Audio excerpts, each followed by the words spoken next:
In this second deleted level, which is an extended sequence of the sewers in Seattle, this comes on the heels of where Ellie goes into a building and she survives an attack by stalkers and gets thrown out of a window and gets swept away by the current. And then we cut this section that used to be there in the final game. Now you will get to play it. So this was a way to get a bit more interesting puzzles, interesting traversal, figure out how Ellie can navigate the sewers with the fighting current. Ultimately, with a lot of these levels and these sequences, the reason why we cut them were for pacing purposes. But here it is for you in this very kind of raw form that part of it will feel finished, parts of it will feel like assets are missing as far as audio, animation won't be final. But it's a glimpse into what a game looks like when it's months away from finishing. Enjoy.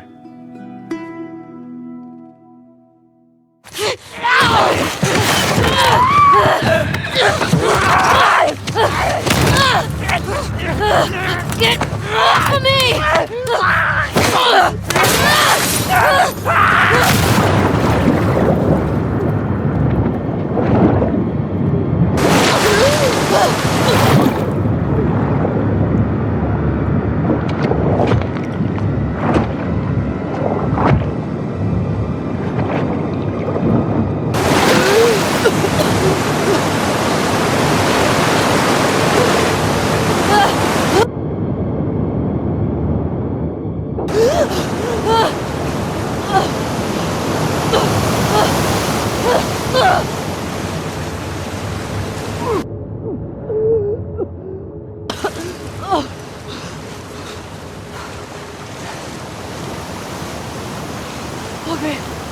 Okay.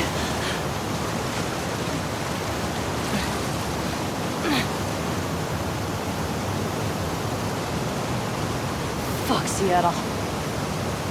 The ladder acts as an immediate goal for the player, but being able to climb out is not going to be so easy. To keep levels interesting and engaging, we alternate between positive and negative values the player experiences. Here, it's a positive to have found a ladder, but then a negative to discover it's not the solution. But then another positive to identify the next short-term goal of the doorway. By alternating between these opposing values, we give players what they expect, but not how they expect it. This level, internally known as Find Nora, was quite long in duration as we had to make Ellie traverse far distance to the opposite side of downtown Seattle. The sewer section was originally longer than what we released the game with, approximately 10 minutes more. This was one of the few areas of the game that used water flow as part of a traversal puzzle. The player has to go upstream to use the current to get to the platform to reach the other side. We mostly cut this mechanic game-wide, however it remained in essence in the section swimming to the aquarium as Ellie when you were avoiding the waves. When players reach the doorway and enter into the room, they're faced with a dead end. The real reason for this dead-end room is that on the reversal when exiting back out of the doorway, players are faced with the route onwards. A pipe that they'd not been able to see when they were swept past it on the way in, and something that was hidden from view when on the side platforms. The intention here being that the only option is to go off the standard path in order to search for a way out. Get me the hell out of here. Throughout the rest of the level, we also used light to indicate to the player that they were heading in the right direction. At each turn, however, we blocked the direct route forward.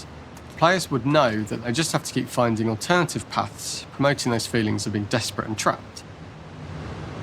We slowly introduced the player to consider climbing into smaller pipes and crouching in these tight spaces. Up and out. This is to slowly build up keep to going up and out. encourage the player to climb into such a small pipe that they'd have to be crawling on their stomach, which is something that the player previously may not have recognised as a playable space, let alone the desired route they need to take. We added a tiny space just to reward the player's exploration with a pickup item, and we made sure it was something that made sense that you'd find in this area.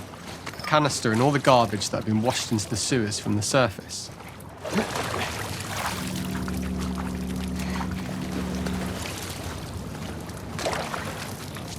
We loved the idea of making Ellie prone through a tiny, dirty pipe in order to get out, as it was a great opportunity to use our frame Shit, Ellie. The unique camera setup was created to support crawling in these pipes, as the standard prone camera is much higher above the player.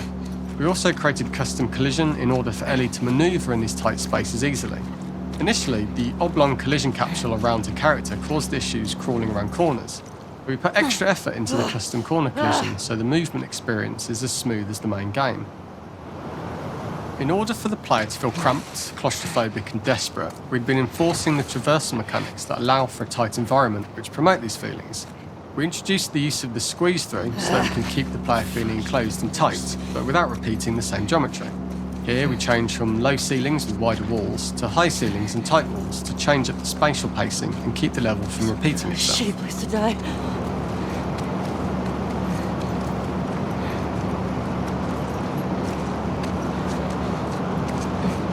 Originally, we had the waterline much higher here, so players had to swim through this tight tunnel. However, from watching user test feedback, it was occasionally causing people to discount the route entirely and turn back on themselves. So to avoid any risk of this happening in the final game, we present a lower water level so the tunnel is easy to see and commit to using. Although this isn't as impactful without the prone swim, it's the better decision as it means a smoother experience for the player with no backtracking frustration. We draw the player towards this pipe as it is seemingly the route out of the tight space. Fairly soon it is obvious that this path is blocked.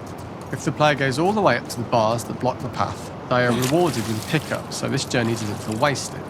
It is important to encourage the player to try to progress along this path so that they would subtly be thinking of progress in this direction. We hint to the player that there is a bigger, new space beyond this pipe by showing the player the waterfall. This helps players consider the other route where they don't know how far the tunnel is or whether they'd make it. As we surface from the water and over the crest of the slope, we reveal what is further in this tunnel. A clicker that has sprouted and the fungus has grown on the sides of the pipe. It was great to see people who user tested this area becoming increasingly worried as we forced the player to squeeze past the fungus and inches away from the clicker's face, all the time not being sure whether the clicker might be alive or attack them. Although we aren't as cruel as to force a clicker attack in such close proximity, we do have a payoff for this moment. This clicker momentarily turned into Joel to show Ellie's PTSD from what happened to Joel at the start of the game. Ultimately, we decided to save this moment for the farm level, as it was more impactful there because it could become the centrepiece of that experience. Whereas in the sewers, we weren't able to make it as much of a narrative point and give it the breathing room and reaction time that it deserves, given the tight space.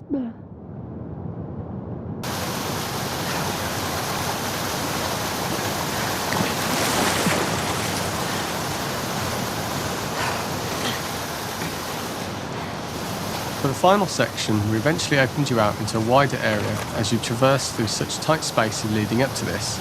So changing the environmental pacing makes it begin to feel like we're coming to the end of Ellie's ordeal. An earlier iteration used the current that we'd shown at the start of a slightly tougher traversal puzzle to conclude the sewers. The ladder was clearly visible from most of the area, but the player was faced with a fast-flowing torrent of water they couldn't cross. If the player attempted to jump into the water, they were not able to swim across the ladder due to the water's speed. But instead, they had to traverse the pipe running along the top of the space in order to get across the water.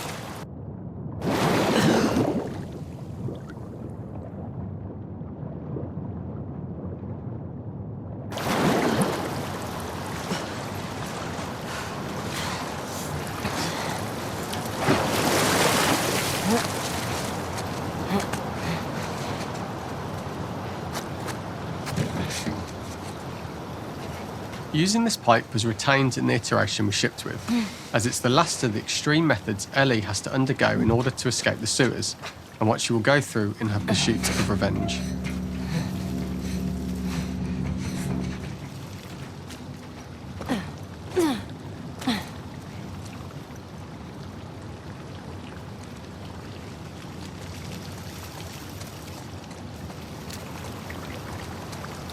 The last ladder climb is quite lengthy, and although we could have trimmed it down to a shorter climb, we liked how this last segment of the journey built anticipation for whether there was success at the top or not after all you've been through. Ultimately, the ladder exits out into the subway station, which is how it connects in the final game. Ellie then has to find her way to the hospital from here, crossing paths with the scars for the first time.